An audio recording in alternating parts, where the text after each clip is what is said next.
નમસ્કાર મિત્રો, તો વેલકમ ટુ ભારત લાઈવ એપ્લિકેશનમાં તમામ વિદ્યાર્થીઓનું હાર્દિક સ્વાગત છે। સરસ મજાના આપણે આજે એક નવા સબ્જેક્ટની ચર્ચા કરવાની છે, જેનું નામ છે પંચાયતી રાજ। ભારતના સંવિધાનના, ભારતના બંધારણના એક ભાગનો અગત્યનો એક હાદ કહી શકાય, જેનું નામ છે પંચાયતી રાજ। અને આ પંચાયતી રાજ છે એ આખો એક અલગ સબ્જેક્ટ શું કામ ગણવામાં આવે છે કે એમાં બે વિભાગનો સમાવેશ થાય છે। એક આપણો શહેરી વિસ્તાર, એક આપણો ગ્રામ્ય વિસ્તાર, એટલે કે સ્થાનિક સ્વરાજ્યની સંસ્થાઓ જેને આપણે કહીએ છીએ, એના અંતર્ગત આનો છે સમાવેશ થાય છે। આપણે ત્યાં આવડો મોટો દેશ છે અને દેશ ચલાવવા માટે બધી જગ્યાએ એક વ્યક્તિ છે એ પહોંચી શકે નહીં, એટલા માટે જુદા જુદા નાના જે સમૂહો છે, નાના નાના એકમો છે, ગ્રામ્ય સ્તરે, બ્લોક સ્તરે એટલે કે તાલુકા સ્તરે, જિલ્લા સ્તરે, આવી રીતના વન બાય વન બધા એનું સંચાલન કરવા માટે જે આખી સિસ્ટમ જોડાયેલી છે, એ સિસ્ટમનો ભાગ જેનું નામ છે પંચાયતી રાજ। આપણે આ પંચાયતી રાજ મિત્રો ગઈ પરીક્ષામાં તમે જોયું હશે, સૌથી વધારે પ્રશ્નો છે એ પંચાયતી રાજના પૂછાણા છે।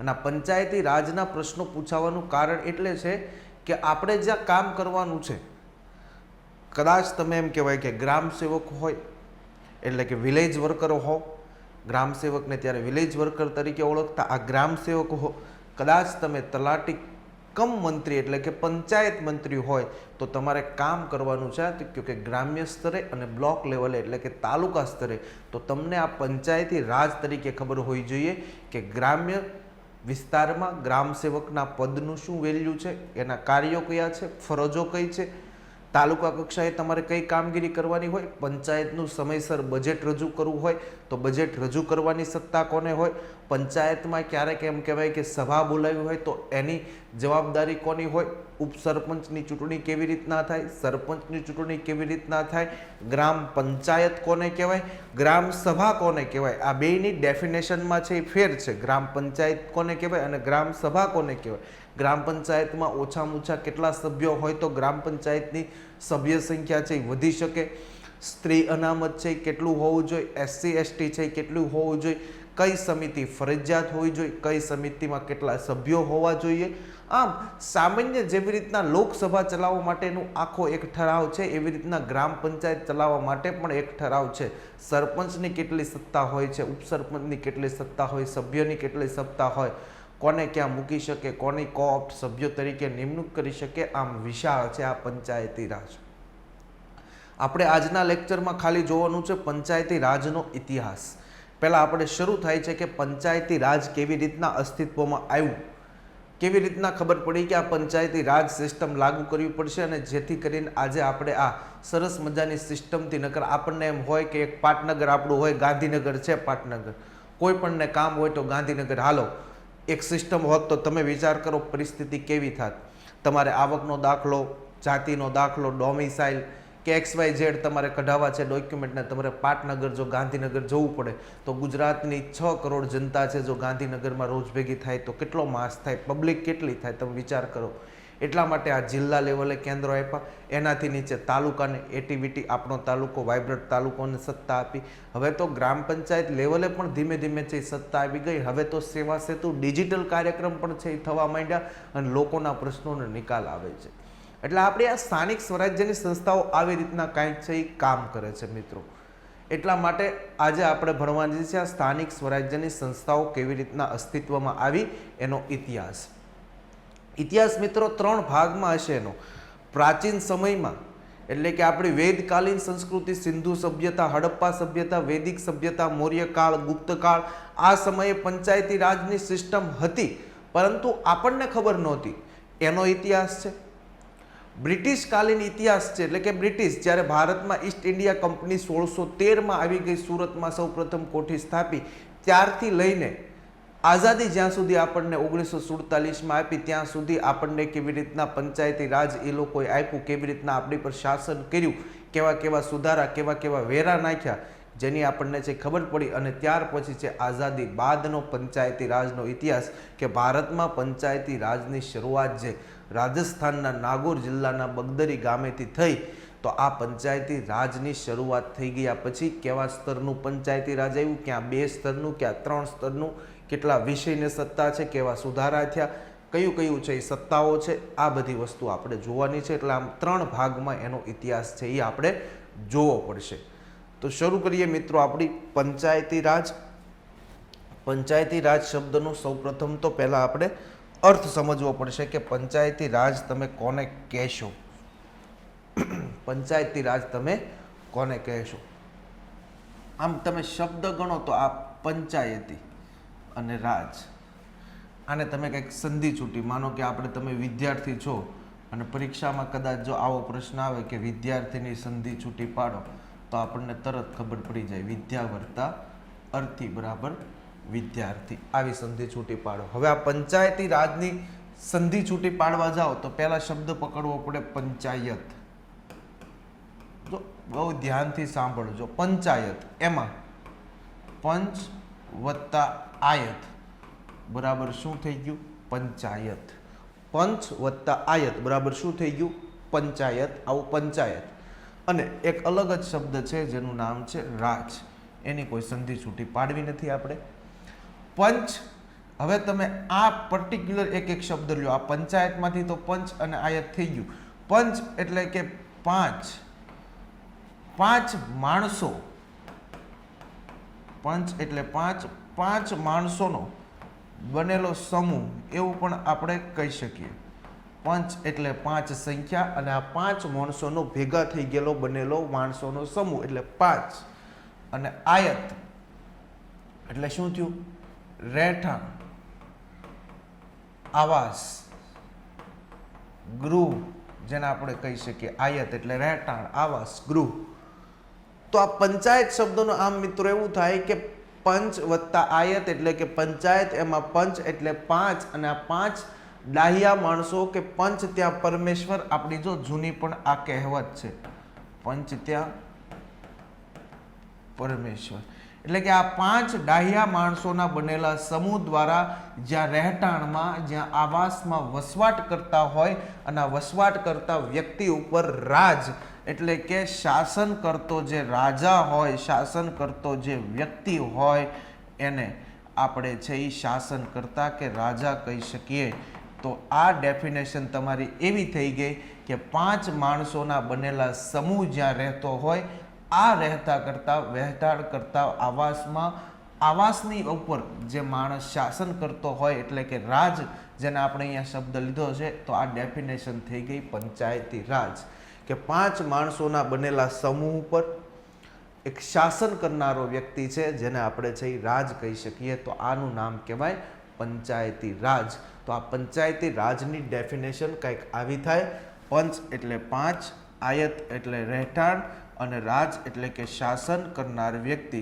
તો આ પંચાયતી રાજ શબ્દનો કંઈક આવો અર્થ આપણે છે એ કરી શકીએ અને ભૂતકાળમાં આવો અર્થ આપણને કરેલો છે એટલા માટે આજે આપણે છે એ આ ભણીએ છીએ. તો પંચાયતી રાજ શબ્દનો છે અર્થ આવો થઈ શકે મિત્રો.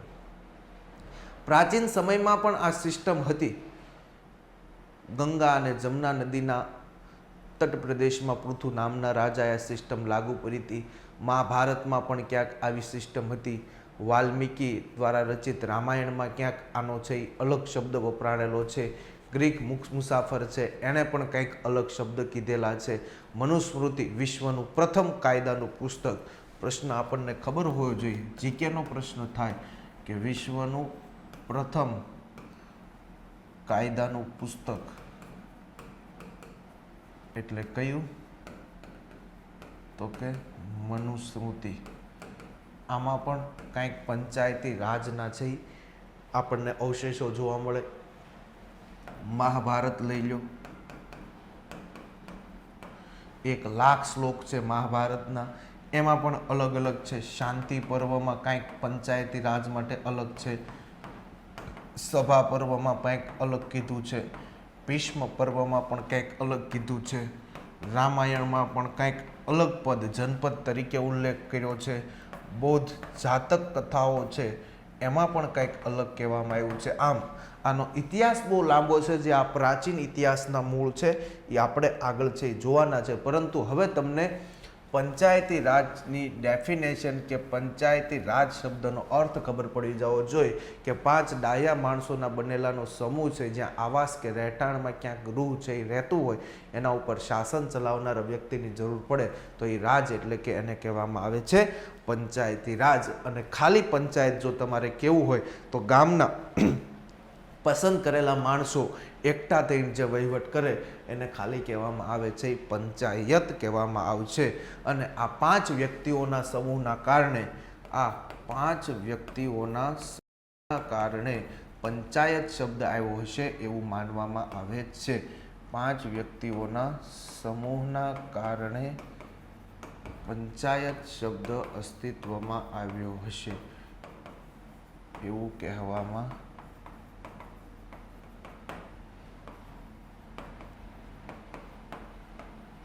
આ 5 વ્યક્તિઓના સમૂહના કારણે આ પંચાયત શબ્દ અસ્તિત્વમાં આવ્યો હશે એવું કહેવામાં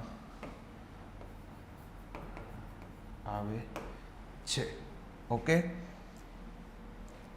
આ પંચાયત શબ્દ 5 વ્યક્તિઓના સમૂહના કારણે અસ્તિત્વમાં આવ્યો હશે એવું કહેવામાં આવે છે. 5 ડાહ્યા માણસોના વ્યક્તિઓ એકઠા થઈને જે શાસન વ્યવસ્થા ચલાવે એને ખાલી પંચાયત કહેવામાં આવે છે. આ પણ શબ્દ છે એ આપણે છે યાદ રાખશું. હવે આ શબ્દના અર્થમાં તમને કોઈ કન્ફ્યુઝન છે એ રહેવું ન જોઈએ. ડેફિનેશન છે એ વ્યવસ્થિત સમજાવી જોઈએ તો જ આપણું ભણાવેલું છે એ સાર્થક ગણાય અને તો જ પરીક્ષામાં છે એ આવડશે. ગઈ વખતે ઘણા બધા અઘરા પ્રશ્નો હતા, એટલા માટે હવે દિવસે ને દિવસે પરીક્ષાનું લેવલ પણ વધતું જાય છે. એ આજથી 3 થી 4 વર્ષ પહેલાંનું હતું. એ પેપર જિલ્લા પંચાયતે કાઢેલા હતા.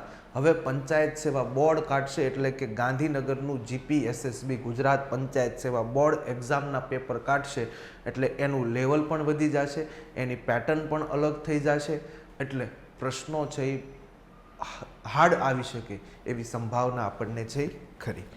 ઓકે, હવે આ પંચાયતી રાજ તેને આપણે સ્થાનિક સ્વરાજ્ય છે એ કહીએ છીએ. શું કહીએ છીએ આપણે? સ્થાનિક સ્વરાજ્ય છે એ કહીએ છીએ. હવે આ સ્થાનિક સ્વરાજ્ય પંચાયતી જે રાજ છે, એટલે કે આ સ્થાનિક સ્વરાજ્યનું જે સંસ્થા છે એના ઉદ્દેશ્ય કયા કયા છે, સ્થાનિક સ્વરાજ્યના મુખ્ય ઉદ્દેશ કયા છે? તો સ્થાનિક સ્વરાજ્યની અહીંયા તમને ડેફિનેશન આપી દીધી. લોકો જે સ્થળે વસવાટ કરે છે તે ગામ, નગર કે મહાનગરનો વહીવટ પોતાના પ્રતિનિધિત્વ દ્વારા થાય તેને સ્થાનિક સ્વરાજ્ય કહેવાય. સિમ્પલ ડેફિનેશન આપણે જોઈ કે જ્યાં ગામમાં કે જે વ્યક્તિઓના સમૂહ કે આવાસ, એટલે કે જ્યાં એ લોકો રહેતા હોય અને ત્યાં એમાંથી જ લોકો દ્વારા જે વહીવટ કરવામાં આવે છે એને શું કહેવામાં આવે છે? સ્થાનિક સ્વરાજ કહેવામાં આવે છે. લોકો જે સ્થળે વસવાટ કરે છે, તમે તમારું ઉદાહરણ લઈ લો. તમે માનો કે જે કોઈ ગામમાં છે એ વસવાટ કરો છો તો એની વાત થઈ ગઈ ગામ. નગર કે મહાનગર કોઈ શહેરમાં વસવાટ કરે છે તો એ શહેરનું નામ કે નગર ત્યાં પોતાના પ્રતિનિધિત્વ દ્વારા થાય એનો વહીવટ, તો તેને સ્થાનિક સ્વરાજ્ય કહેવાય. તમે ગામમાં રહ્યો છો, હવે ગ્રામ પંચાયતનું ઇલેક્શન હોય અને તમે તમારા વોર્ડના ઉમેદવારને છે એ મત આપશો, એટલે તમારા વોર્ડનું XYZ, માનો કે તમારું કોઈ પણનું ગામ લઈ લો, બધાના ગામ છે અલગ અલગ હોય, તો એમાં તમારા ગામના તમારા વોર્ડમાંથી તમે મતદાન આપતા હોય તો એ વોર્ડનો ઉમેદવાર તમારા બધા વતી પ્રતિનિધિત્વ કરે, એટલે કે વહીવટ કરે, એને આપણે સ્થાનિક સ્વરાજ્ય કહેવાય. એમ શહેરમાં તમે લઈ લો, તમારો કોઈ પણ વોર્ડ હોય, જ્યાં મ્યુનિસિપલ કોર્પોરેશનની ચૂંટણીમાં એ માણસ છે એ વોર્ડમાંથી ઉમેદવારી કરે, તમે બધા એને વોટ આપો એટલે તમારું પ્રતિનિધિત્વ કરે, તો એને આપણે શું કહેવાય? સ્થાનિક સ્વરાજ્ય છે એ કહેવાય. તો આવી રીતના ડેફિનેશન હવે તમને સમજાવી જાય જોઈએ. આનાથી સહેલી કોઈ છે એ હવે લેંગ્વેજ કે ભાષા નથી. મગજમાં સમજવાનું છે, ગોખતા નહીં. ગોખશો તો એની કેપેસિટી લાંબી રહેશે નહીં, પણ સમજી લેજો. આ ઉદાહરણ એટલા માટે જ આપું છું કે ગામમાં તમે વસવાટ કરો છો તો તમારા ગામમાં તમારું ઇલેક્શન આવ્યું પંચાયતનું, અથવા તાલુકા પંચાયતનું ઇલેક્શન આવ્યું તો તમે તમારા તાલુકા પંચાયતના ઉમેદવારને મત આપ્યો તો એ તમારું પ્રતિનિધિત્વ કરે છે, તમારા થકી ત્યાં તાલુકામાં એ વહીવટ કરે છે. જે કાંઈ સમિતિનો ચેરમેન બનશે અથવા પ્રમુખ બનશે તો તો એ તમારા વતી પ્રતિનિધિત્વ કરે એટલા માટે એને સ્થાનિક સ્વરાજ્ય કહેવાય. એવી રીતના મ્યુનિસિપલ કોર્પોરેશનમાં કદાચ કોર્પોરેટર બની ગયો, કોર્પોરેટર બન્યા પછી કોઈ પણ સમિતિનો XYZ સ્ટેન્ડિંગ કમિટી હોય, ડ્રેનેજ સમિતિ હોય, એનો ચેરમેન બની ગયો અથવા મેયર બન્યો, બરોબર છે. તો એ બધી વસ્તુ છે, તો એ તમારા વહીથી ત્યાં વહીવટ કરશે, પ્રતિનિધિત્વ કરશે, તો એને તમારે શું કહેવું પડશે? સ્થાનિક સ્વરાજ્ય છે એ કહેવું પડશે. અને આ સ્થાનિક સ્વરાજ્યના મુખ્ય 2 જ ઉદ્દેશો છે. કેટલા? તો કે માત્ર ને માત્ર 2 ઉદ્દેશો છે. આ માટે જે સંસ્થાઓ રચાય તેને સ્થાનિક સ્વરાજ્યની સંસ્થાઓ કહેવાય. અને સ્થાનિક સ્વરાજ્યની સંસ્થાઓમાં જો આપણું ગ્રામ્ય લેવલ અને શહેરી લેવલ બંનેમાં છે અલગ અલગ છે. જો આપણે ગ્રામ્ય લેવલે જોવું હોય તો આપણને ખબર છે ગ્રામ પંચાયત, તાલુકા એટલે કે બ્લોક પંચાયત ને તાલુકા પંચાયત કહેવાય, અને જિલ્લા પંચાયત. જ્યારે અહીંયા નગરપાલિકા અને મહાનગરપાલિકા તો ગુજરાતના 8 શહેરોમાં જ છે, નગરપાલિકાઓ સૌથી વધારે છે. તો આ છે એ અલગ અલગ પ્રતિનિધિત્વ દ્વારા જે વહીવટ કરવામાં આવે એને સ્થાનિક સ્વરાજ્યની સંસ્થાઓ કહેવાય. તો આ ગ્રામ પંચાયત, તાલુકા પંચાયત, જિલ્લા પંચાયત, નગરપાલિકા, મહાનગરપાલિકા આ છે એ સ્થાનિક સ્વરાજ્યની સંસ્થાઓ કહેવાય. સ્થાનિક સ્વરાજ્ય કોને કહેવાય, સંસ્થા કોને કહેવાય, એ પણ તમને છે એ હવે ખબર પડી જવી જોઈએ. પહેલો ઉદ્દેશ્ય છે એનો કે ભાગીદારી, લોકશાહીનું સર્જન અને વિકાસ. અને બીજું કીધું છે કે તૃણમૂળ સ્તર સુધી સત્તાનું વિકેન્દ્રીકરણ. પહેલું તમને કીધું ભાગીદારી, લોકશાહીનું સર્જન અને વિકાસ. ભાગીદારી, લોકશાહીનું સર્જન અને વિકાસ, એમાં એને 2 વસ્તુ કીધું, અનુચ્છેદ 325 અને અનુચ્છેદ 326. જો ભાગીદારી અને લોકશાહીનું પ્રતિનિધિત્વ એટલા માટે કર્યું કે તમે કોઈ પણ ગ્રામ પંચાયત, તાલુકા પંચાયત કે જિલ્લા પંચાયતમાં આપણા ઉમેદવારને ઊભા રાખશું તો 325 મુજબ અને 326 મુજબ એને મતદાન કરવા માટે થઈને અધિકારનો ઉપયોગ કરશે અને એને તમે છે એ લોકશાહીનું એક અંગ બનાવશો. આપણે ત્યાં માનો કે લોકસભા છે તો લોકસભાના તમને ખબર હશે કે લોકસભામાં જે કોઈ પ્રતિનિધિત્વ કરતું હશે એ તમારા વતી પ્રતિનિધિત્વ કરતા હોય. કોઈ પણ સાંસદ છે એ ગૃહની કાર્યવાહીમાં ભાગ લેતા હોય તો એ કોના? તો કે તમારા બધાના મતથી પ્રતિનિધિત્વ કરે છે. તમે એને મત આપ્યા, એ મત થકી એના સાંસદ છે. તો એ સરકાર ચલાવવામાં આપણે એને શું? તો કે એક ભાગીદાર બન્યા, લોકશાહીનું સર્જન કર્યું. આપણો દેશ છે એ કેવો? તો કે લોકશાહી દેશ છે આપણો ભારત. તો આ જે આપણો લોકશાહી દેશ છે એને ચલાવવા માટે ત્યાં આપણે લોકસભા નામનું એક સદન છે, આપણી છે એ સંસદ છે, આપણી છે એ સંસદ છે. અનુચ્છેદ 79 મુજબ સંસદની રચના છે. તો આ સંસદમાં તમે ચૂંટેલા પ્રતિનિધિ તમારી છે એ સરકાર ચલાવે છે, પ્રતિનિધિ તમારી સરકાર ચલાવે છે. એટલે કે આ સંસદને ચૂંટ્યા, તમે એને મત આપ્યો, પણ મત આપવાનું અનુચ્છેદ 325 અને 26 મુજબ કોઈ ધર્મ, સ્થાન કે જાતિ, ગાતિ કે કોઈના આધાર પર નહીં, માત્ર માણસને એક જોઈને મત તમે છે આપ્યો અને તમારા મતના આધારે અત્યારે આ લોકસભામાં પ્રતિનિધિત્વ કરે છે. અને આ લોકસભામાં જેટલા કાંઈ તમારા વતી તમારા જે પ્રશ્નો હશે અથવા તમારા પ્રશ્નોનું જો સમાધાન નહીં થતું હોય તો એનો ઉકેલ લાવવો હશે તો એ શું થયું? એક ભાગીદારી થઈ અને લોકશાહીનું સર્જન થયું. એટલે એક જો લોકશાહી સરકાર ચાલે છે, કેમ કે લોકો દ્વારા, લોકો વડે, લોકો ચાલતું શાસન, જેને આપણે લોકશાહી કહી શકાય. તો આ લોકશાહીમાં તમારા અને મારા મતના ઉપયોગ થકી લોકો પ્રતિનિધિત્વ કરે છે અને પ્રતિનિધિત્વ કરીને સરકાર જે કાંઈ એમ કહેવાય કે બિલ કે કાયદો બહાર પાડે અને સરકાર કાલે એમ કે ચાલો બધાને છે 50% અનામત, બરોબર છે, તો એ કોના થકી થયું? તો કે આ બધાના મત થકી થયું. અથવા સરકાર એમ કે તમારું અનામત એટલા ટકા ઘટી ગયું, અથવા કાલ સવારે સરકાર એમ કે હાલો જીએસટીમાં એટલો છે એ વધારો થયો, તો એ બધું પ્રતિનિધિત્વ કોના દ્વારા થાય? તો કે તમારા ચૂંટાયેલા પ્રતિનિધિત્વ દ્વારા. એટલે સરકાર ચલાવવા માટે કોનું?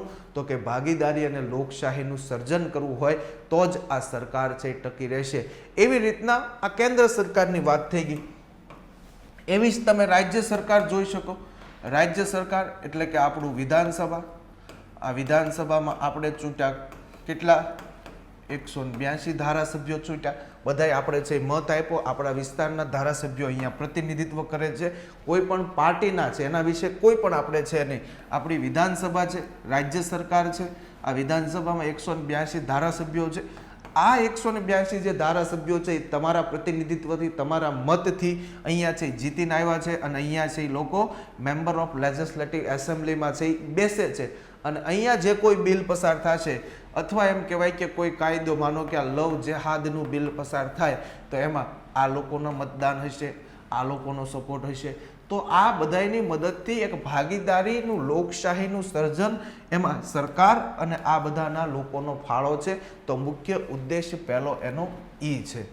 તો આ કોના થકી ચાલે? આ લોકો ચૂંટાઈને કોના થકી જાય? તો કે આપણા થકી, આપણા એક નાગરિક થકી, આ નાગરિકના મત થકી. એટલા માટે આ મતદાનના આધારે આ લોકો છે ચૂંટાય છે અને પ્રતિનિધિત્વ કરે છે.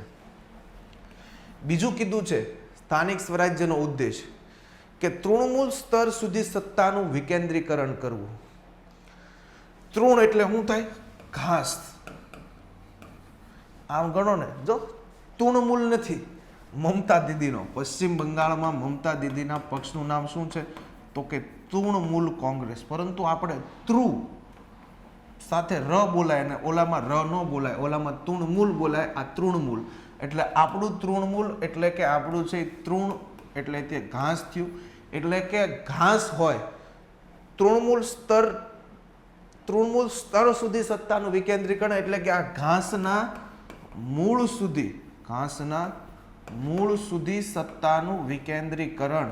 સત્તાનું વિકેન્દ્રીકરણ એટલે શું? ડિસેન્ટ્રલાઇઝ એટલે સત્તાનું વિકેન્દ્રીકરણ એટલે શું? તો કે એક પછી એક ધીમે ધીમે આવવું. માનો કે કોઈ પણ આ છોડ છે, આ છોડનો મોટો થશે તો એનું મૂળ બનશે. મૂળ બન્યા પછી એની છે નાની મોટી ડાળીઓ આવશે. ડાળી બન્યા પછી એમાં શીંગ આવશે અને પછી છે આ ફળ આપણને મળે. તો એકબીજા 3 થી 4 સ્તરમાં એનું છે વિભાજન થતું ગયું, ત્યારે આપણને ફળ મળ્યું. તો એમ અહીંયા પણ એ જ કહેવામાં આવ્યું છે કે સત્તાનું વિકેન્દ્રીકરણ એટલે શું? તો કે આપણે ગ્રામ પંચાયતથી શરૂ કરીને તાલુકામાં ગયા, તાલુકામાંથી આપણે જિલ્લામાં ગયા અને જિલ્લામાંથી આપણે રાજ્ય સરકારમાં ગયા અને આ રાજ્ય સરકારમાંથી આપણે કેન્દ્ર સરકારમાં ગયા. તો આ થઈ ગયું આપણું સત્તાનું વિકેન્દ્રીકરણ. પણ કયા? તો કે તૃણમૂલ સ્તર સુધી. તો આ સત્તાના વિકેન્દ્રીકરણમાં મિત્રો તમે જુઓ કે આપણું તૃણમૂલ સ્તર છે એ કયું છે? તો કે આપણું તૃણમૂલ સ્તર છે એ આપણી ગ્રામ પંચાયત છે. આપણો જન્મ ગામમાં થયો છે, આપણો જન્મ કોઈ એક શહેરમાં થયો છે. માનો કે કોઈ ગામની જગ્યાએ કોઈનો આપણો જન્મ છે એ શહેરમાં થયો છે. તો અહીંયા શું હશે? મ્યુનિસિપલ કોર્પોરેશન હશે, નગરપાલિકા હશે, એની ઉપર મહાનગરપાલિકા હશે અને પછી આપણે રાજ્ય સરકાર આવશે. અને આમ તમે જુઓ ગ્રામ્ય સ્તરે તો આપણું પહેલું તૃણમૂલ સ્તર કયું થયું? ગ્રામ પંચાયત. ગ્રામ પંચાયતમાંથી તાલુકા પંચાયત, તાલુકામાંથી જિલ્લામાં, જિલ્લામાંથી રાજ્યમાં અને રાજ્યમાંથી કેન્દ્રમાં. હવે તમે જુઓ સત્તાનું વિકેન્દ્રીકરણ. માનો કે રાજ્ય સરકારે કીધું કે તોકતે વાવાઝોડામાં આપણે કેન્દ્ર સરકારની 1000 કરોડની સહાય છે, રાજ્ય સરકારની 500 કરોડની સહાય છે, કે આપણે 1000 કરોડનું છે એ પેકેજ આપીએ છીએ. બરોબર છે? આ કેન્દ્ર સરકારે જાહેરાત કરી. તો હવે જો સિસ્ટમ સમજો કેમ વિકેન્દ્રીકરણ થાય. 1000 કરોડ કોના આવ્યા? કેન્દ્ર સરકારના. 1000 કરોડ કોના આવ્યા? કેન્દ્ર સરકારના. કેન્દ્ર સરકાર ડાયરેક્ટ ખેડૂતને આપશે? નહીં આપે. કેન્દ્ર સરકાર ઓળખતી નથી કે આ તોકતે વાવાઝોડામાં કોને નુકસાન થયું. કેન્દ્ર સરકારને એટલી ખબર પડી કે આ 4 થી 5 જિલ્લામાં તબાહી મચી ગઈ છે, એટલા વિનાશ થઈ ગયા છે, વૃક્ષો, આંબા, બાગ, બગીચા, XYZ. એના માટે 1000 કરોડ આપો. 1000 કરોડ આપ્યા કેન્દ્ર સરકારે. એટલે કોની પાસે જશે? રાજ્ય સરકાર પાસે જશે. એટલે રાજ્ય સરકારે કીધું કે આપણે પણ 500 કરોડનું પેકેજ કૃષિ જાહેર કરો. કેન્દ્રનું છે 1000નું છે તો આપણે એનાથી અડધું. એટલે રાજ્ય સરકારે 500 કરોડ નાખ્યા. હવે રાજ્ય સરકાર હું દેવા જશે? મુખ્યમંત્રી વિજયભાઈ રૂપાણી CMO કાર્યાલય દેવા જશે? તો કે નહીં જાય. એણે કીધું જિલ્લાના બધાના કલેક્ટરોને બોલાવો, કલેક્ટરોની સમીક્ષા બેઠક બોલાવો. કલેક્ટરની સમીક્ષા બેઠક બોલાવી. વિજય રૂપાણીએ કીધું 1500 કરોડ ટોટલ આપણે તાવતે વાવાઝોડામાં સહાય કરવાની છે. એમાં આપણે સર્વે એવો કરવાનો છે કે જે લોકોના બાગ બગીચા એટલે કે આંબા લીંબુના જે કાંઈ બગીચા નાશ પામ્યા છે તો એ લોકોને હેક્ટર દીઠ આપણે લાખની સહાય આપશું. જે લોકોના મકાન નાશ પામ્યા છે એને 95,100ની સહાય આપશું. જે લોકોને પરિવાર મરી ગયો છે એને કેન્દ્ર સરકારે 2 લાખ આપવાની છે, આપણે 4 લાખ આપશું, એટલે ટોટલ 6 લાખ થાય. ઈજાગ્રસ્ત પામ્યા છે એને કેન્દ્ર સરકારે 50 આપવાની છે, આપણે 50,000 આપશું, એટલે એને લાખ થશે. આ રીતની આપણે બધાને સહાય આપવાની છે અને તમે સર્વે કરીને મને ચોક્કસ આંકડો આપો. અને જે લોકો સહાયગ્રસ્ત એટલે કે જે લોકો મુખ્ય આને લાયક છે એ લોકોના ખાતા નંબર આપવાના, જેથી કરીને એના ખાતામાં સીધું અહીંયાથી ડીબીટી ડાયરેક્ટ બેંક ટ્રાન્સફર છે એ થઈ જશે. આવું રૂપાણીએ સમીક્ષા બેઠક બોલાવીને કીધું. એટલે કોને કીધું? તો કે જિલ્લાના કલેક્ટરોને, એટલે કે જિલ્લા પંચાયતને. જિલ્લા પંચાયતનો વડો, જિલ્લાનો વડો, ડિસ્ટ્રિક્ટ મેજિસ્ટ્રેટ, આમ ગણો તો પ્રમુખ. એટલે હવે આ જે જિલ્લાના જેટલા કલેક્ટરો છે એ બધાય પોતે શું કરશે? તો કે પોતાના જિલ્લાના પ્રમુખોને કહેશે. અને આ પ્રમુખો છે હવે એ કોને વાત કરશે? તો કે તાલુકા પંચાયતમાં આ વાત જશે. એટલે તમારે ત્યાં તાલુકા પંચાયતમાંથી ક્યાં આવશે? તો કે ગ્રામ પંચાયતમાં આવશે. એટલે જિલ્લા પંચાયતમાં કોને? તો કે કલેક્ટરે ડીડીઓને જવાબદારી આપી. ડીડીઓએ છે અહીંયા ટીડીઓને કીધું તાલુકામાં, અને ટીડીઓએ અહીંયા તલાટી મંત્રી અથવા ગ્રામ સેવક છે એ બધાને કીધું કે ફટાફટ સર્વે કરો, અને સર્વે કરીને અમારે ક્યાં મોકલવાનો છે? તો કે ઠેઠ રાજ્ય સરકારને મોકલવાનો છે. એટલા માટે આ ગ્રામ સેવક કે તલાટી મંત્રી સર્વે કરશે, એ ટીડીઓને આપશે, ટીડીઓ ડીડીઓને આપશે, ડીડીઓ કલેક્ટરને આપશે, અને કલેક્ટર અહીંયા રાજ્ય સરકારને રૂપાણીને કહેશે કે મારા જિલ્લામાં 1050 લોકો છે જેને સહાય ચૂકવવાની છે. એટલે direct DBT direct bank transfer થશે અને એના ખાતામાં પડી જશે. આને કહેવાય સત્તાનું વિકેન્દ્રીકરણ. એટલે ઇન શોર્ટ હું તમને એટલું સમજાવવા માંગતો હતો કે રાજ્ય સરકાર જે ત્યાંથી સહાય મોકલશે એટલે ધીમે ધીમે છે એ ક્યાં આવશે? ગ્રામ પંચાયતમાં આવશે. એટલે આ સત્તાનું વિકેન્દ્રીકરણ તૃણમૂળ સ્તર સુધી થયું. રાજ્ય સરકારે કીધું કે પંચાયતને ભાઈ 5 લાખની ગ્રાન્ટ આપો, તો ગુજરાતની તમામ ગ્રામ પંચાયતને રાજ્ય સરકાર ગ્રાન્ટ નહીં આપે, જિલ્લામાં જાય, જિલ્લામાંથી તાલુકામાં, તાલુકામાંથી ગામમાં આવે. તો એટલા માટે કહેવાય તૃણમૂળ સ્તર સુધી સત્તાનું વિકેન્દ્રીકરણ. મગજમાં પરફેક્ટ બેસી જવું જોઈએ. ડિસેન્ટ્રલાઇઝેશન શબ્દ ઇંગ્લિશમાં વપરાય, સત્તાનું વિકેન્દ્રીકરણ. તો તૃણમૂળ સ્તરની સરકાર ગ્રામ પંચાયત અને બંધારણની અનુસૂચિ 11 અને 12 મુજબ સત્તાઓ છે આપે છે. આપણને બધાને ખબર છે 2 સુધારા આપણે આગળ ભણવાના છે, 73મો સુધારો અને 74મો. 73મો છે એ આપણા ગ્રામ્ય માટે છે. પંચાયતો ગ્રામ્ય, તાલુકા અને જિલ્લા, આમાં નગરપાલિકા, મહાનગરપાલિકા આ બંને 1992માં છે થયા છે. 73માં બંધારણીય સુધારાથી અનુસૂચિ 11 દાખલ થઈ, આનાથી અનુસૂચિ 12 દાખલ થઈ. એટલે સત્તાનું વિકેન્દ્રીકરણ આ 73માં સુધારાથી આ પંચાયતો ભાઈ અસ્તિત્વમાં આવી, અને આ 74માં સુધારાથી આ નગરપાલિકા અને મહાનગરપાલિકા અસ્તિત્વમાં આવી. એને બંધારણ સત્તાઓ આપે છે. અનુસૂચિ 11, અનુસૂચિ 12, બરોબર છે. આમાં તમે જોઈ શકો કે ગ્રામ પંચાયત, તાલુકા પંચાયત, જિલ્લા પંચાયતને 29 વિષયની સત્તા છે. આમાં 18 વિષયની સત્તા છે એ આપવામાં આવી છે. તો આ સત્તાઓ આ 18 વિષયને છે એ શહેરમાં અને ગામડામાં 29 વિષયને સત્તા આપે છે. તો આ થઈ ગયું સત્તાનું વિકેન્દ્રીકરણ. તો મારા વિદ્યાર્થી ભાઈઓ બહેનો, તમને હવે આ સ્થાનિક સ્વરાજ્યના 2 ઉદ્દેશો સમજાવવા જોઈએ, આપણો માર્ક કપાવવો જોઈએ નહીં. ઓકે, આગળ વધીએ. પંચાયતી રાજના આ પહેલાં આપણે સ્થાનિક સ્વરાજ્યની ડેફિનેશન જોઈ લીધી, સ્થાનિક સ્વરાજ્યના ઉદ્દેશો જોઈ લીધા. હવે સ્થાનિક સ્વરાજ એટલે તમને ખબર પડી જવી જોઈએ પંચાયત અને નગરપાલિકા, મહાનગરપાલિકા બેયને કહેવાય. તો એવા મુખ્ય 3 તબક્કા છે. મેં તમને કીધું કે પંચાયતી રાજનો પ્રાચીન, બ્રિટિશ કાળ અને આઝાદી બાદ સમયનો ઇતિહાસ છે. એમાં આપણે સૌ પ્રથમ વાત કરીશું પ્રાચીન સમયમાં પંચાયતી રાજનો ઇતિહાસ છે એ કેવો હતો. પ્રાચીન સમયમાં પંચાયતી રાજનો ઉદ્ભવ એટલે આપણને ખબર ન હોય કે સિંધુ સભ્યતામાં પંચાયતી રાજ હતું. આમ તમે જુઓ તો પહેલાં આપણે ઋષિ મુનિઓ હતા, એટલે કે આપણી વૈદિક સંસ્કૃતિમાં પણ પંચાયતી રાજ હતું. એના પછી આપણે સિંધુ સભ્યતામાં પણ પંચાયતી રાજ હતું, મૌર્ય કાળમાં પણ પંચાયતી રાજ હતું, ગુપ્ત કાળમાં પણ પંચાયતી રાજ હતું, મધ્યકાલીન ભારતમાં જે સુલતાનો હતા એના સમયમાં પણ પંચાયતી રાજ હતું. પણ ત્યારે આપણી પાસે જેવી રીતના બંધારણમાં નામ છે કે ગ્રામ પંચાયત, તાલુકા પંચાયત, જિલ્લા પંચાયત, નગરપાલિકા, મહાનગરપાલિકા, આવા નામ નહોતા, ખાલી પંચાયતી રાજ સિસ્ટમ હતી. તો એ સમયનો ઇતિહાસ આપણે છે ભણશું.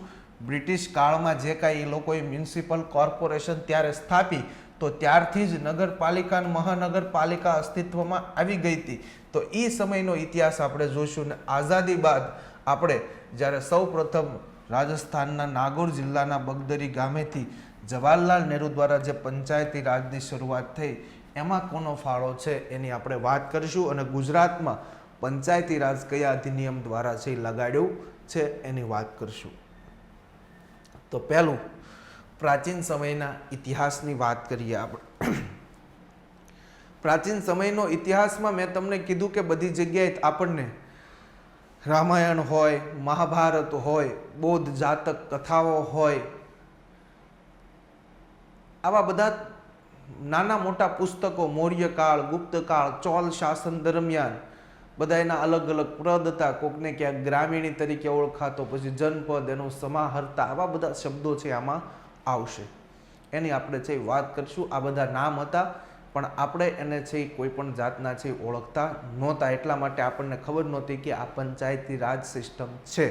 ઓકે, પ્રાચીન સમયના ઇતિહાસની વાત કરીએ તો ગંગા અને જમના એટલે કે યમુના તમે કહો, તો ગંગા અને યમુના નદી વચ્ચેના લોક વસવાટ વખતે પૃથુ રાજાએ પંચાયત પદ્ધતિ દાખલ કર્યાનું માનવામાં આવે છે. કે એ સમયે ગંગા અને યમુના નદીની વચ્ચે વસવાટ કરતા લોકો છે, ત્યાં શાસન હશે પહેલાં તો કોનું? પૃથુ રાજાનું. અને આ પૃથુ રાજાએ એ લોકોની વચ્ચે એક પોતે રાજા થયો. કે આપણા જિલ્લાનો વડા કોણ હોય? તો કે આપણો પ્રમુખ અથવા કલેક્ટરને તમે કહો તો એ રાજા કહેવાય. જિલ્લાનો કલેક્ટર અને પ્રમુખ આ બંનેની સત્તાઓ ઘણી બધી હોય. તો એમ આ ગંગા અને યમુના નદી વચ્ચેના લોકો વસવાટ વખતે જે પૃથુ રાજાનું શાસન હતું, તો આ પૃથુ રાજા દ્વારા એની ઉપર હુકુમત ચલાવવામાં આવતી. તો ત્યારે પંચાયત પદ્ધતિ એને દાખલ કરી હોવાનું માનવામાં આવે છે. ત્યારથી આ પંચાયત પદ્ધતિ, આ પંચાયત શાસન હશે એવું માનવામાં આવે છે. ત્યાર પછી મહાભારતની વાત કરીએ, જે કૃષ્ણ દ્વૈપાયન વેદવ્યાસ દ્વારા લખવામાં આવ્યું છે એવું મહાભારત.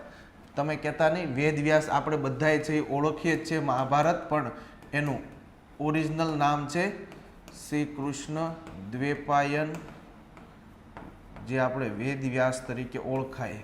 તો એના દ્વારા મહાભારત લખવામાં આવ્યું છે, જેનું મૂળ નામ કદાચ જય સંહિતા પણ ઓળખાય.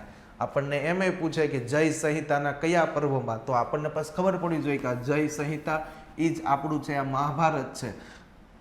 અને આ મહાભારતમાં 18 જેટલા પર્વો હતા, અને આમાં 1 લાખ જેટલા શ્લોકો છે. એમાં 18 જેટલા પર્વ છે, એમાં 3 પર્વમાં કંઈક આપણને અવશેષો મળ્યા છે. એક સભા પર્વ, એક શાંતિ પર્વ, અને એક છે એ ભીષ્મ પર્વ. આમાં કંઈક અલગ અલગ આપણને છે ઉલ્લેખ જોવા મળે છે. સભા પર્વમાં પંચ અને ચૂંટાયેલા ગ્રામ વડીલો અલગ જોવા મળે. મહાભારતના શાંતિ પર્વ અને મનુસ્મૃતિમાં ગ્રામ સેવાનો ઉલ્લેખ થયેલ છે એ જોવા મળે છે આપણને. આમ તમે સભામાં શું કીધું છે? પંચ અને ચૂંટાયેલા વડીલોનો. એટલે આમાં શું કહી શકાય? તો કે સભા અને પંચ અને ચૂંટાયેલા ગ્રામ વડીલો છે એ સભા પર્વમાં છે એ બેસે, તો એને શું કહેવાય? તો કે આમાં પંચાયતી રાજ છે એનો ઉલ્લેખ છે એ થયેલો જોવા મળે છે, એવું આપણે કહી શકાય. ત્યાર પછી આવ્યું કયું? તો કે શાંતિ પર્વ. તો શાંતિ પર્વમાં એમ કહી શકાય કે કદાચ જે આપણી સંસદ છે, તો આ સંસદનો ઉલ્લેખ છે, જે બધા લોકો બેસે, આ સંસદનો ઉલ્લેખ છે એ શાંતિ પર્વમાં થયેલો છે એવું આપણને જોવા મળે છે. અને મનુસ્મૃતિમાં ગ્રામ સેવાનો એટલે કે વિશ્વનું પ્રથમ કાયદાનું પુસ્તક જે મનુસ્મૃતિ છે, એમાં ગ્રામ સેવાનો ઉલ્લેખ છે એ થયેલો છે એ જોવા મળે છે એવું આપણે કહી શકાય. અને આ ભીષ્મ પર્વ છે એમાં શ્રીમદ ભગવદ્ ગીતામાં કંઈક આવું લખ્યું હતું એવું આપણે છે કહી શકીએ. ટૂંકમાં આપણે યાદ રાખવાનું એટલું છે કે સભા પર્વ, શાંતિ પર્વ, ભીષ્મ પર્વમાં આનો આપણને ઇતિહાસ છે એ જોવા મળે છે. પંચાયતી રાજનો પ્રાચીન સમયનો ઇતિહાસ છે એ આપણને જોવા મળે છે. મહાભારતમાં અલગ અલગ ગામોના સમૂહને અલગ અલગ નામે છે એ ઓળખવામાં આવતા. મહાભારત મુજબ 10, 20, જો 1000 ગામોનો સમૂહ જોવા મળતો અને ગ્રામિક કીધું છે, ગ્રામીણી નથી કીધું. મહાભારતની અંદર જે સમૂહ જોવા મળતો એમાં ગ્રામિક કીધું છે, ગ્રામીણી કીધો નથી. યાદ રાખજો, ગ્રામિક. ગામનો મુખ્ય અધિકારી, ગામનો મુખ્ય અધિકારી, તો એને શું કહેવાય? તો કે ગ્રામિક કહેતા. 10 ગામોના સમૂહને શું કહેતા? દશપ. 20 ગામોના સમૂહને વિશ્ય. 100 ગામોના સમૂહને શતગ્રામ.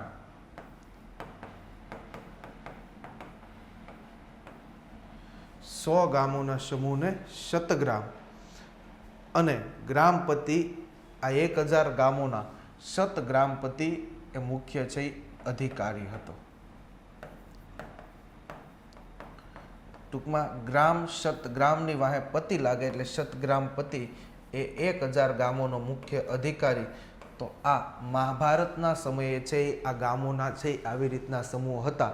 તો એનો મતલબ તમને એવો કહેવા માગે છે અહીંયા પંચાયતી રાજ કે મહાભારતની અંદર કીધું કે આ 10 ગામો છે તો 10 ગામોને દશક નામ ઓળખતા. તો એની ઉપર આ ગામનો મુખ્ય અધિકારી છે એ શાસન કરતો, જેને આપણે તલાટીના રૂપમાં જોઈ શકીએ, જેને શું કહેવાય? તો કે ગ્રામી. 20 ગામોનો સમૂહ હતો, એની પર પણ કોણ હતો શાસન? તો કે અધિપતિ કરતો. 100 ગામોનો શતગ્રામ એ અધ્યક્ષ રહેતો અને 1000 ગામોનો શતગ્રામપતિ. ટૂંકમાં એમ એટલું કહેવા માગે છે આ પંચાયતી રાજનો ઇતિહાસ કે તમે એવું ન માનતા કે આજે તમારો ગ્રામ પંચાયતનો સભ્ય છે, તાલુકા પંચાયતનો પ્રમુખ છે, તાલુકા પંચાયતનો ચેરમેન છે, જિલ્લા પંચાયતનો પ્રમુખ છે, વિધાનસભાનો ધારાસભ્ય છે, તમારો પ્રમુખ કે તમારું પ્રતિનિધિત્વ કરે છે. એ સમયે પણ માનો કે તમારી અત્યારે વિધાનસભામાં 50 કે 60 હોય ગામ, એનો છે એ સમાવેશ થતો હોય, ક્યાંક 100નો સમાવેશ થતો હોય, તો એના ઉપર તમારું પ્રતિનિધિત્વ કરતો વ્યક્તિ છે ને તમે ધારાસભ્ય કયો. તાલુકા પ્રતિનિધિત્વ કરતો હોય તમારા ગામનો તો એને તમે તાલુકાનો સભ્ય કયો. ગ્રામ પંચાયતમાં વોર્ડમાં પ્રતિનિધિત્વ કરતો હોય તો તમે એને ગ્રામ પંચાયતનો સભ્ય કયો. તો આ હું એના નામ તમને અહીંયા કહેવા માંગે છે. એમ મહાભારતમાં કીધું કે ગામનો મુખ્ય અધિકારી ગ્રામિક કહેવાતો. ભાઈ ગ્રામિક કહેવાતો. અને બધા અલગ અલગ છે. 10 ગામોનો હોય તો એને શું કહેવાય? 20 ગામોને વિશ્ય કહેવાય. એવા છે એ નામ આપવામાં આવ્યા છે. તો આમ તમને ખાલી એટલું કહેવા માંગે છે કે અત્યારે જેમ હોદ્દા છે એમ એ સમયે પણ હોદ્દા હતા. એટલે કે મહાભારત કાળથી પંચાયતી રાજ સિસ્ટમ છે એ હતી અને હતી. એના આપણને આ પુરાવા છે એ આપે છે. આગળ વધ્યું. નીતિસાર ગ્રંથ કોનો છે? શુક્રાચાર્યનો. શુક્રાચાર્ય દ્વારા રચિત નીતિસારમાં પણ ગામ અને તેના વહીવટ અંગેનો ઉલ્લેખ જોવા મળે છે કે ગામ હતું અને ગામના વહીવટ થતા એવા ઉલ્લેખ છે એ જોવા મળે છે. તમે કહેતા હોય ને કે મેં છે એ ફલાણા ભાઈ પાસે સાંભળ્યું કે આપણા ગામની ગ્રાન્ટ છે એટલી હતી ને એટલી છે વપરાઈ ગઈ, એટલો ઓલો વાપરી ગયો, અને પછી કોઈક લખે છાપામાં કે ફલાણા ગામની ગ્રામ પંચાયતમાં એટલો ભ્રષ્ટાચાર, કોઈને ખબર ન હોય કે છો છે કે નહીં, પણ વયું જાય. એમ આ શુક્રાચાર્ય દ્વારા રચિત જે નીતિસાર છે, આ નીતિસાર ગ્રંથમાં શુક્રાચાર્ય લખ્યું છે કે ભાઈ ગામ હતું ને ગામમાં વહીવટ કરવાવાળા લોકો પણ હતા. તો ગામ અને એનો વહીવટનો ઉલ્લેખ છે શુક્રાચાર્યએ પોતાના નીતિસાર ગ્રંથમાં કર્યો છે. એવા પુરાવા મળ્યા છે. ઋગ્વેદની વાત કરીએ તો ઋગ્વેદમાં મળતા ઉલ્લેખ મુજબ 3 વહીવટી સંસ્થાઓ કાર્યરત હતી: વિદત, સભા અને સમિતિ. આપણે ત્યાં સેજ છે સભા, આપણે ત્યાં પણ અત્યારે જોવા મળે કે ગામની અંદર ગ્રામ સભા હોય, સમિતિ પણ હોય, સામાજિક ન્યાય સમિતિ છે, ભાઈ પાણી સમિતિ છે, આવી અલગ અલગ સમિતિ છે. વિદત એટલે કે જે અંદર જે સભા જ્યાં ભેગી થતી હોય એ બધા લોકો. તો આ વિદત એટલે કે હાલના સમયની વિધાનસભાની જેમ કાયદા ઘડવાનું કાર્ય છે એ કરતી. ટૂંકમાં એક જાતનું એને ગૃહ કહી શકાય. વિધાનસભા એટલે શું? તો કે જ્યાં 182 MLA ભેગા થાય અને કાયદો ઘડે વિધાનસભા, એટલે એને આપણે ગૃહ કહી શકીએ. તો અહીંયા આ ગ્રામ પંચાયત હોય, ગ્રામ સભા હોય, તો એ જ્યાં ભરાતી હોય અને ત્યાં ભેગા થઈને માનો કે આ કોઈ એક સ્થળે આ ગૃહ છે એ ભેગા થયા અને કીધું કે કાલથી બધાના ઘર વેરો છે આપણે 2 રૂપિયાથી વધારે 5 રૂપિયા છે મહિનાનો કરવાનો છે. તો આ આપણું શું કહેવાય, ગૃહ કહેવાય, વિદત કહેવાય. તો એ સમયે વિદત સભા અને સમિતિ હતા. આજે પણ વિધાનસભામાં જાઓ તો ત્યાં પણ સમિતિઓ ઘણી બધી હોય છે. તમે લોકસભામાં જોવો તો સૌથી મોટી સમિતિ કઈ, અનુસૂચિત જાતિ જનજાતિ સમિતિ, બરોબર છે, આવી સમિતિઓ હોય જ છે. સભાઓ છે આપણે બધાને છે ખબર જ છે થતી હોય. અને વિદત એટલે જે તે જ્યાં સભા બેસતી હોય કે જ્યાં તમે લોકો ભેગા થાવ એ સ્થળ, જગ્યા, ગૃહ, જેને આપણે છે વિદત કહી શકીએ. તો આ ક્યાં ઋગ્વેદમાં આવા છે પુરાવા આપણને મળે છે. તો એનો મતલબ એ કે ઋગ્વેદ કાળમાં પણ આ પંચાયતી રાજ પદ્ધતિ હશે. ત્યાં બધા સૌ પ્રથમ છે ભેગા થતા હશે. ક્યાં? વિદતમાં. આ વિદતમાં છે ભેગા થતા હશે એટલે ત્યાં બધાને બોલાવે. એટલે જે ભરી, જેને આપણે ગ્રામ સભા કહીએ ને એ સમયે ગ્રામ સભા કહેતા જ તે. એટલે અહીંયા સભા ભરાણી જે કાંઈ નિરાકરણ માટે છે એ લોકોને છે નિમણૂક કરી. પંચ ત્યાં પરમેશ્વર બધા હતા એટલે આ 5 લોકોની આ ફલાણી સમિતિ, આ ઢીકડી સમિતિ, આ સમિતિ. તો આ આખી સિસ્ટમ છે ઋગ્વેદમાં હતી અને એ સિસ્ટમ આજે આપણે પણ છે. તો એવો આપણને છે એ જોવા મળે છે. ઋગ્વેદ તથા અર્થવેદમાં વર્ણવવામાં આવેલી સભા એ ગ્રામ સભા કે ગ્રામ પંચાયતનું મહત્વપૂર્ણ દ્રષ્ટાંત કહી શકાય.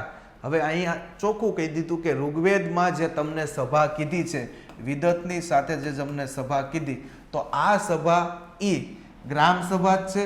જ્યાં આજે આપણે ગ્રામ પંચાયત કોને કહેવાય, ગ્રામ સભા કોને કહેવાય? ગ્રામ સભા એટલે કે ગામની મતદાર યાદીમાં નામ હોય એવા લોકોનો જે સમાવેશ થાય અને એના દ્વારા જે ભેગા થાય લોકો, જેને કહેવાય ગ્રામ સભા કહેવામાં આવે છે.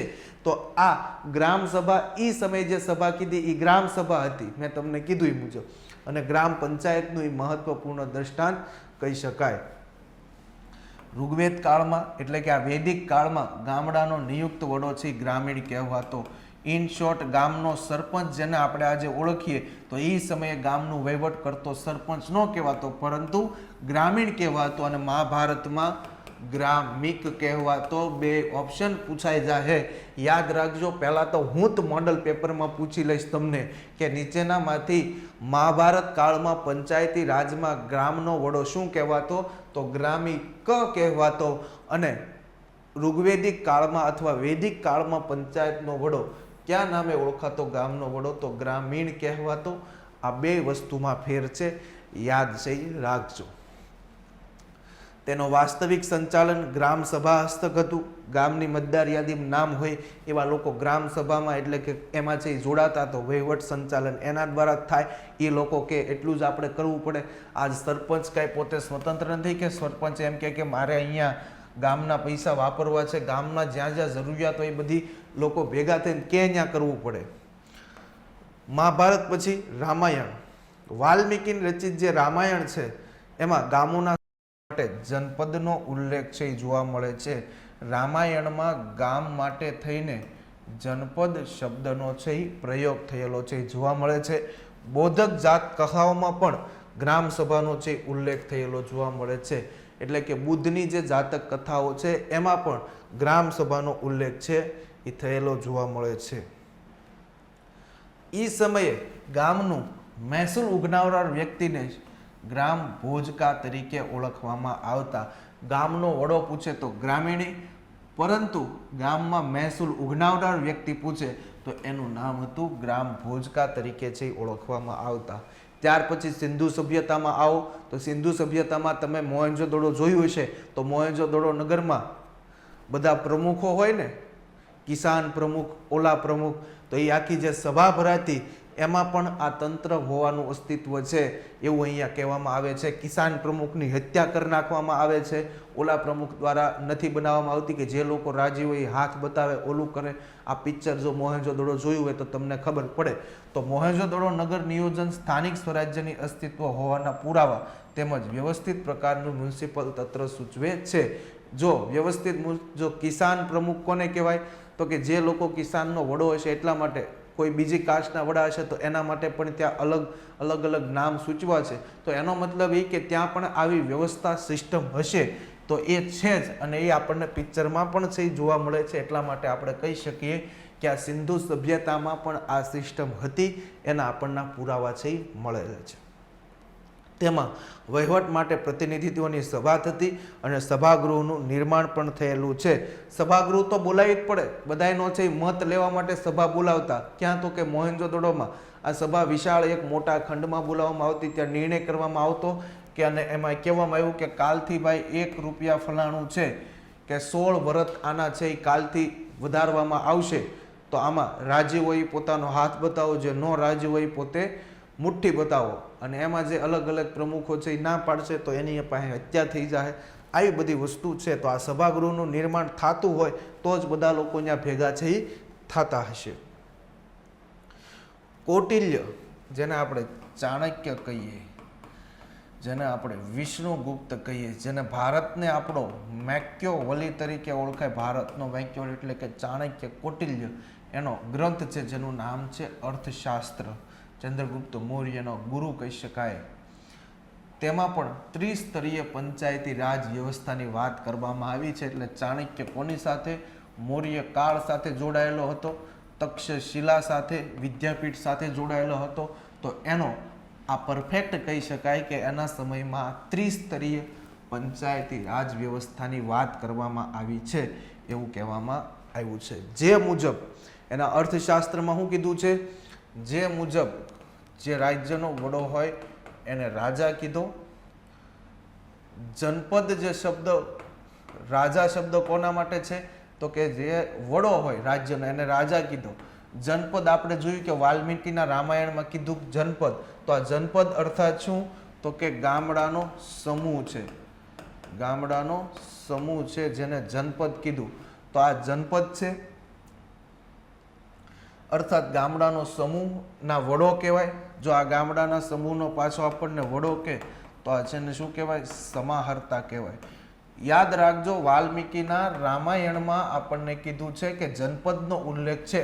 તો જનપદ મતલબ શું થયું? ગામડાના સમૂહો છે જનપદ તરીકે રામાયણમાં ઓળખતા. અને ત્યાર પછી કીધું કે જનપદનો વડો કોને કહેવાય, એટલે કે આ જનપદનો વડો કોને કહેવાય? તો એને સમાહર્તા તરીકે ઓળખાય. પરંતુ ગામનો વડો પૂછે તો એ પાછો ઋગ્વેદ કાળમાં જેમ ગ્રામીણી હતો એમ આપણને છે જોવા મળે છે.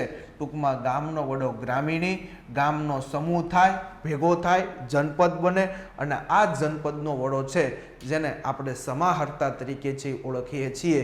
યાદ રાખજો, ગામનો વડો છે એ ગ્રામીણી, ગામ છે એ ભેગા થઈને ગામનો સમૂહ બને તો એને જનપદ કહેવાય. આ જનપદનો ઉલ્લેખ રામાયણમાં છે જે વાલ્મીકી રચિત છે એમાં. અને આ જનપદનો વડો છે એને સમાહર્તા તરીકે છે ઓળખવામાં આવતો. અને કૌટિલ્યના અર્થશાસ્ત્રમાં કહેવામાં આવ્યું છે કે 5 થી 10 ગામડાઓનો જે સમૂહ છે એને ગોપ તરીકે છે ઓળખાતો હતો. કયા તરીકે? ગોપ તરીકે છે ઓળખાતો હતો. તો આ અહીંયા વાત આપણને પ્રાચીન કાળમાં ચાણક્ય છે એટલું બધું કહી ગયો. જે ભારતનો વેક્યવલી છે એણે પણ કીધું કે અર્થશાસ્ત્રમાં પણ કીધું છે કે ત્રિસ્તરીય પંચાયતી રાજ વ્યવસ્થા હતી એવું કહેવામાં આવે છે. અને એણે એમ પણ કીધું કે ગામનો વડો છે એ સમયે રાજા કહેવામાં આવતો. અને ગામડાઓના જે એમ કહેવાય કે સમૂહ છે એને જનપદ કહેવાય. આ જનપદનો વડો છે એ સમાહર્તા છે તરીકે કાર્ય કરતો, પરંતુ ગામનો વડો છે એ ગ્રામીણી જ છે.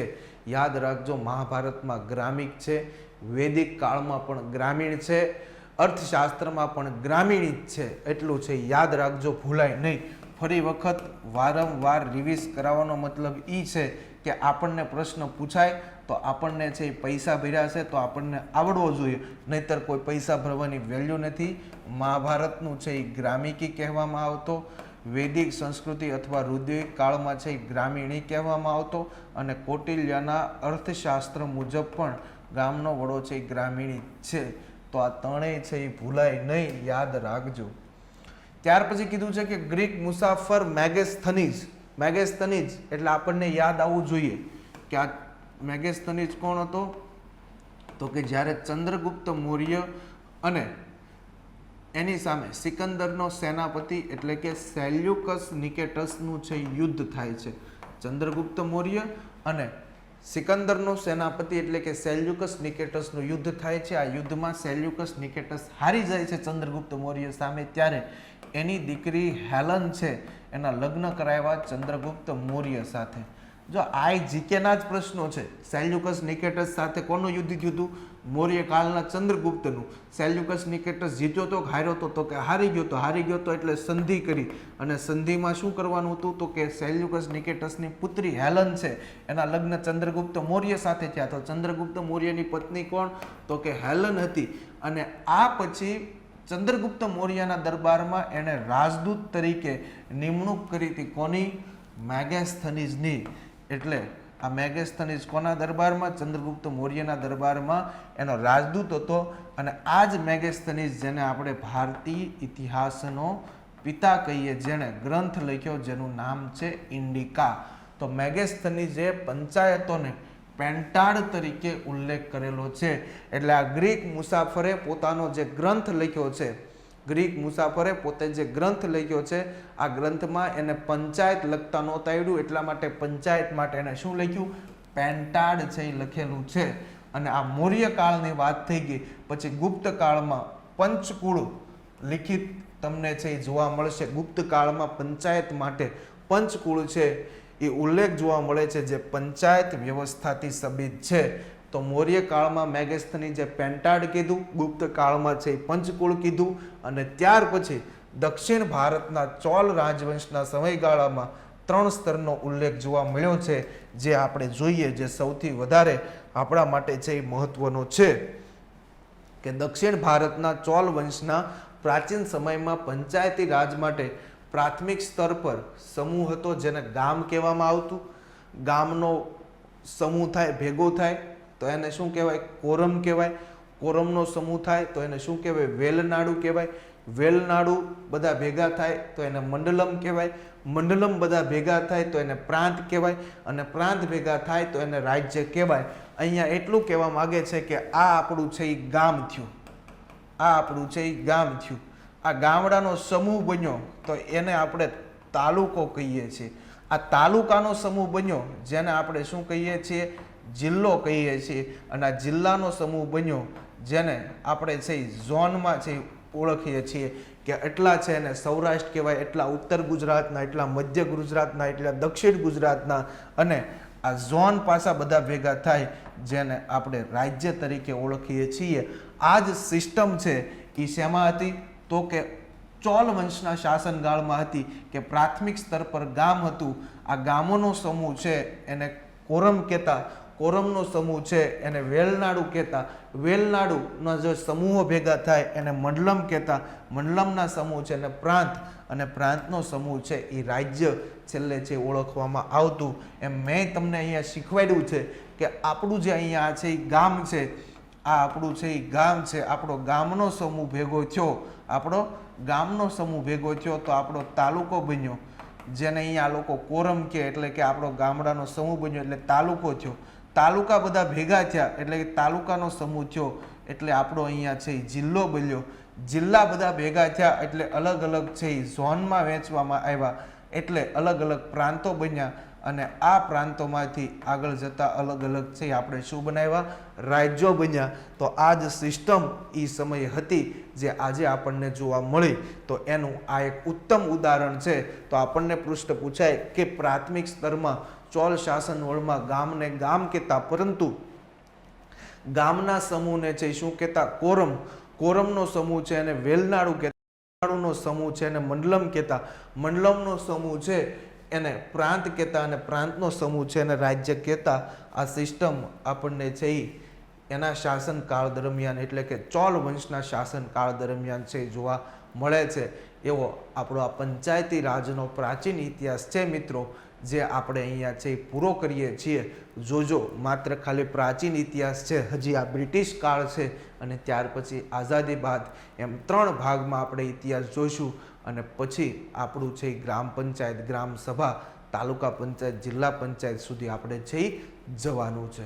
ઓકે, ત્યાં સુધી ફરી વખત 2 વખત પોઝ કરીને વિડીયો જોજો, ક્વેશ્ચન લખતા જાજો, અને ફરી પાછા નવા લેક્ચર સાથે મળીએ. ત્યાં સુધી તમામ વિદ્યાર્થીને જય હિન્દ, જય ભારત.